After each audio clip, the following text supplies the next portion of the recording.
नमस्कार, मैं अतुल ठाकुर आप सभी का एक बार फिर से अपने चैनल में हार्दिक स्वागत करता हूं। आज की इस वीडियो में हमारा टॉपिक रहेगा हिंदी साहित्य आधुनिक काल भाग 14, जिसमें कि हमारे टॉप 25 बहुविकल्पीय प्रश्न होने वाले हैं। इस वीडियो में प्रश्न है जैसे कि आंसू में किस रस की प्रधानता है, राम की शक्ति पूजा किसकी कविता है, अबे सुन वे गुलाब में गुलाब किसका प्रतीक है, प्रसाद को छायावाद का जनक किस आलोचक ने माना है, और महादेवी वर्मा को ज्ञानपीठ पुरस्कार उनकी किस कृति के लिए मिला है। इस प्रकार के जो है तमाम 25 प्रश्न होंगे जो कि मोस्ट इम्पोर्टेंट होने वाले हैं इस वीडियो में। तो चलिए शुरू करते हैं आज की इस वीडियो को, हिंदी साहित्य आधुनिक काल भाग 14। आज की इस वीडियो का पहला प्रश्न स्क्रीन पर दिया गया है। प्रश्न है, किरण तुम क्यों बिखरी हो आज, रेंगी हो तुम किसके अनुराग, स्वर्ण सर्जित किंजलक समान उड़ाती हो परमाणु पराग किसकी पंक्तियां हैं। विकल्प दिए गए हैं सियाराम शरण गुप्त, माखन लाल चतुर्वेदी, रामधारी सिंह दिनकर या फिर Jaishankar Prasad. Most important question बनता है, सही उत्तर क्या होगा। तो इस प्रश्न का उत्तर होगा विकल्प नंबर डी, यानी कि जयशंकर प्रसाद। किरण तुम क्यों बिखरी हो आज, रेंगी हो तुम किसके अनुराग, स्वर्ण संजित की झलक समान उड़ाती हो परमाणु पराग किसकी पंक्तियां हैं। तो इसका उत्तर क्या है, तो उत्तर है इसका जयशंकर प्रसाद। अगला प्रश्न है प्रश्न नंबर 2। आज की इस वीडियो का दूसरा प्रश्न है प्रसाद को छायावाद का जनक किस आलोचक ने माना है। वेरी इंपॉर्टेंट क्वेश्चन बनता है, प्रसाद को यानी कि जयशंकर प्रसाद को छायावाद का जनक किस आलोचक ने माना है। विकल्प है बालकृष्ण शर्मा नवीन, नंद दुलारे वाजपेयी, रामचंद्र शुक्ल या फिर इलाचंद्र जोशी। सही उत्तर क्या होगा, प्रसाद को छायावाद का जनक किस आलोचक ने माना है। तो इसका उत्तर होगा इलाचंद्र जोशी ने प्रसाद को छायावाद का जनक जो है माना है। अगला प्रश्न है प्रश्न नंबर 3। प्रश्न नंबर 3 है, प्रसाद जी की कामायनी में पात्र प्रतीकों के निम्नलिखित जोड़ों में से कौन सा जोड़ा गलत है। गलत जोड़े को ढूंढना है, कौन सा जोड़ा गलत है। विकल्प दिए गए हैं आपके सामने ए बी सी डी। सही उत्तर क्या होगा इसका, प्रसाद जी की कामायनी में पात्र प्रतीकों के निम्नलिखित जोड़ों में से कौन सा जोड़ा गलत है। तो गलत जोड़ा है विकल्प नंबर सी, यानी कि वृषभ आनंद का प्रतीक, ये जो है गलत है। इसके तो सी जो है सही उत्तर है इसका। अगला प्रश्न है प्रश्न नंबर 4। राम की शक्ति पूजा किसकी कविता है। वेरी इंपॉर्टेंट क्वेश्चन है, राम की शक्ति पूजा किसकी कविता है। विकल्प है महादेवी वर्मा, सुमित्रा नंदन पंत, ज्योति प्रसाद अग्रवाल या फिर सूर्यकांत त्रिपाठी निराला। तो राम की शक्ति पूजा जो कविता है वह है सूर्यकांत त्रिपाठी निराला जी की। डी सही उत्तर होगा। तो चलिए चलते हैं अगले प्रश्न की ओर, जो कि है प्रश्न नंबर 5। प्रश्न नंबर 5 है, निम्न में से जयशंकर प्रसाद जी का कौन सा काव्य स्मृति काव्य की श्रेणी में आता है। कौन सा काव्य स्मृति काव्य की श्रेणी में आता है जयशंकर प्रसाद जी का। तो विकल्प दिए गए हैं चित्राधार, कानून कुसुम, प्रेम पथिक या फिर आंसू। तो इस प्रश्न का सही उत्तर होगा विकल्प नंबर डी, यानी कि आंसू। निम्न में से जयशंकर प्रसाद जी का कौन सा काव्य स्मृति काव्य की श्रेणी में आता है। तो उत्तर होगा आंसू, डी सही उत्तर होगा। अगला प्रश्न है प्रश्न नंबर 6। चित्राधार किस कवि की ब्रजभाषा की प्रथम कृति है। वेरी इंपॉर्टेंट क्वेश्चन है, DSSSB TGT 2021 शिफ्ट सेकंड में प्रश्न पूछा गया था। चित्राधार किस कवि की ब्रजभाषा की प्रथम कृति है। तो इस प्रश्न का उत्तर होगा जयशंकर प्रसाद। जयशंकर प्रसाद की कृति रहती है चित्राधार, जो कि ब्रजभाषा की प्रथम कृति है। अगला प्रश्न है प्रश्न नंबर 7। महादेवी वर्मा को ज्ञानपीठ पुरस्कार उनकी किस कृति के लिए मिला। विकल्प दिए गए हैं यामा, गीत पर्व, आत्मिका या फिर नीलांबरा। सही उत्तर क्या होगा, महादेवी वर्मा को ज्ञानपीठ पुरस्कार उनकी किस कृति के लिए जो है मिला है। तो इसका उत्तर होगा यामा के लिए जो है ज्ञानपीठ पुरस्कार महादेवी वर्मा जी को मिला है। ए सही उत्तर होगा। अगला प्रश्न है प्रश्न नंबर 8। वस्तु में आध्यात्मिक छाया का भान ही छायावाद है, किस आलोचक का कथन है?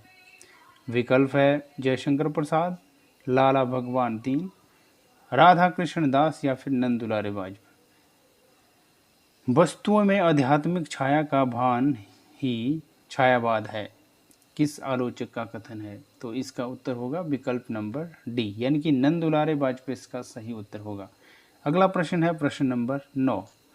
सांध्य कांकली किस रचनाकार की कविताओं का संग्रह है? सांध्य काकली किस रचनाकार की कविताओं का संग्रह है? तो इसका उत्तर होगा सूर्यकांत त्रिपाठी निराला, यानी कि डी जो है सही उत्तर होगा। चलिए चलते हैं नेक्स्ट प्रश्न की ओर, जो कि है प्रश्न नंबर 10। माँ की कुल शिक्षा मैंने दी, पुष्प सेंज तेरी स्वयं रची, सोचा मन में वह शकुंतला, पर पाठ अन्य यह अन्य कला। पंक्तियाँ किसकी है? विकल्प दिए गए हैं प्रेमचंद्र, सूर्यकांत त्रिपाठी निराला, आचार्य रामचंद्र शुक्ल या फिर हरिवंश राय बच्चन। तो इसका सही उत्तर बताना है। सही उत्तर क्या होगा? माँ की कुल शिक्षा मैंने दी, पुष्प सेज तेरी स्वयं रची, सोचा मन में वह शकुंतला, पर पाठ अन्य यह अन्य कला। पंक्तियाँ किसकी है? तो इस प्रश्न का सही उत्तर होगा विकल्प नंबर बी, यानी कि सूर्यकांत त्रिपाठी निराला की यह जो है पंक्ति रहती है। चलिए चलते हैं अगले प्रश्न की ओर, जो कि है प्रश्न नंबर 11। उच्छ्वास किसका काव्य संग्रह है? विकल्प दिए गए हैं प्रसाद, हरिओद, निराला या फिर पंत। सही उत्तर बताइए। उच्छ्वास किसका काव्य संग्रह है? तो इसका उत्तर होगा पंत का, यानी सुमित्रा नंदन पंत का जो है काव्य संग्रह रहता है उच्छ्वास। चलिए चलते हैं अगले प्रश्न की ओर, जो कि है प्रश्न नंबर 12। परिमल किसकी काव्य रचना है? परिमल किसकी काव्य रचना है? विकल्प है माखनलाल चतुर्वेदी, सुमित्रा नंदन पंत, निराला या फिर रसखान।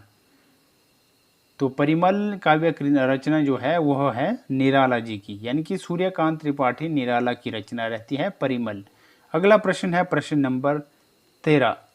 निम्न में से किस कवि का पहले नाम गुसाई दत्त था? वेरी इंपॉर्टेंट क्वेश्चन है, DSSSB PGT 2021 शिफ्ट फर्स्ट में पूछा गया था प्रश्न। निम्न में से किस कवि का पहले नाम गुसाई दत्त था?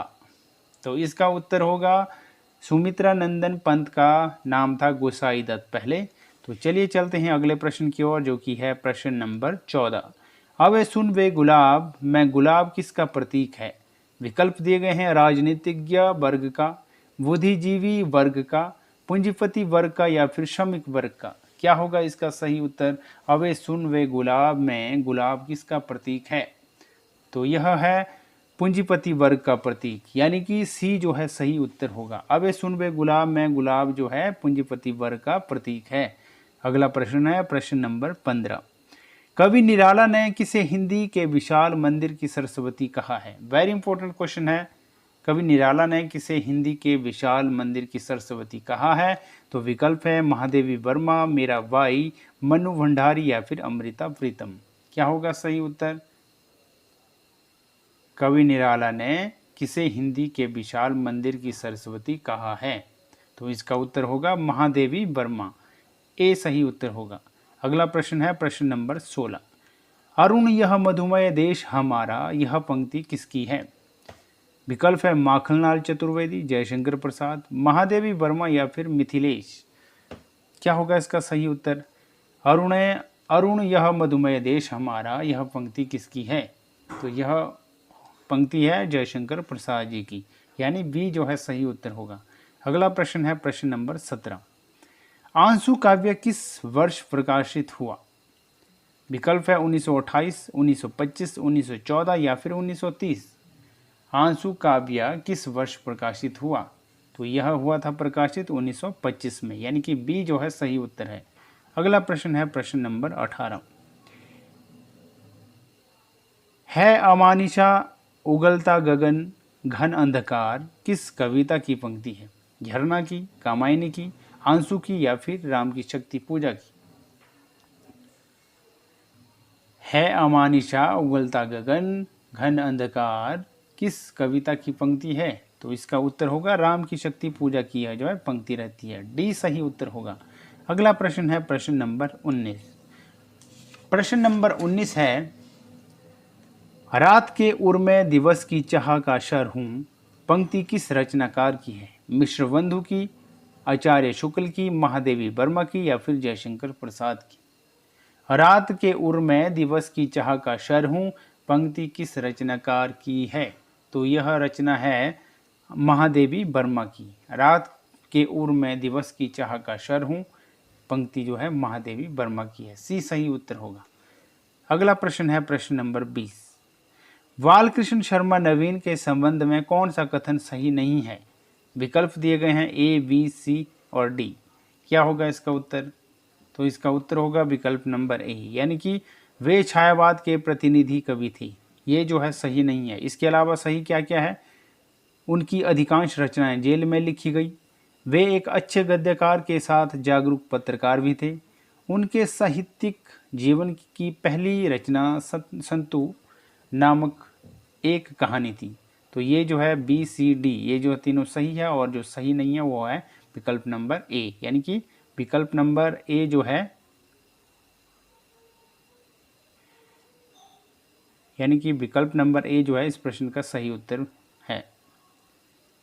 चलिए चलते हैं अगले प्रश्न की ओर, जो कि है प्रश्न नंबर 21। प्रश्न नंबर 21 है, निहार काव्य संग्रह के रचयिता कौन है? विकल्प है रामचरित उपाध्याय, महादेवी वर्मा, श्रीकांत वर्मा या फिर सुमित्रा नंदन पंत। निहार काव्य संग्रह के रचयिता कौन है? तो निहार काव्य संग्रह के रचयिता रहते हैं महादेवी वर्मा। अगला प्रश्न है प्रश्न नंबर 22। बादल राग कविता के कवि कौन है? विकल्प है केदारनाथ अग्रवाल, पंत, निराला या फिर नागार्जुन। बादल राग कविता के कवि कौन है? तो इसका उत्तर है निराला। सूर्यकांत त्रिपाठी निराला है बादल राग कविता के कवि। अगला प्रश्न है प्रश्न नंबर 23। निम्न में से कौन सी सियाराम शरणगुप्त की रचना है? सियाराम शरणगुप्त की रचना कौन सी है? तो विकल्प नंबर डी, यानी कि मौर्य विजय जो है सियाराम शरणगुप्त की रचना है। आज की इस वीडियो का सेकंड लास्ट प्रश्न है, आंसू में किस रस की प्रधानता है? वेरी इंपॉर्टेंट क्वेश्चन है, DSSSB PGT 2021 शिफ्ट फर्स्ट में यह प्रश्न पूछा गया था। विकल्प दिए गए हैं अद्भुत रस, करुण रस, हास्य रस या फिर रति रस। क्या होगा इसका उत्तर? आंसू में किस रस की प्रधानता है? तो इसका उत्तर होगा करुण रस की प्रधानता। आंसू में करुण रस की प्रधानता है। तो आज की इस वीडियो का अंतिम प्रश्न है प्रश्न नंबर 25। चाह नहीं मैं सुरवाला के गहनों में गुंथा जाऊं, पंक्तियां किस कवि की है? विकल्प है मैथिली शरणगुप्त, माखनलाल चतुर्वेदी, रामधारी सिंह दिनकर या फिर सियाराम शरणगुप्त। क्या होगा इसका सही उत्तर? चाह नहीं मैं सुरवाला के गहनों में गुंथा जाऊं, पंक्तियां जो है किस कवि की है? तो यह है माखनलाल चतुर्वेदी जी की, यानी कि बी जो है सही उत्तर है। तो आज की यह वीडियो बस यहीं तक थी, और आज हमने जो है हिंदी साहित्य के इतिहास में आधुनिक काल भाग 14 हमारा जो है कंप्लीट होता हुआ, और जिसमें कि हमारे टॉप 25 बहुविकल्पीय प्रश्न थे जो कि मोस्ट इम्पोर्टेंट क्वेश्चन थे इस वीडियो में। और तो आज हमारी यह जो है हिंदी साहित्य आधुनिक काल भाग 14 यहाँ कंप्लीट होता हुआ, और अब मिलेंगे हम नेक्स्ट भाग में जो कि रहेगा हमारा आधुनिक काल भाग 15, हिंदी साहित्य में आधुनिक काल भाग 15, जो कि हमारी आने वाली नेक्स्ट वीडियो होगी। तो मिलते हैं एक नई वीडियो के साथ जल्द ही, तब तक के लिए धन्यवाद।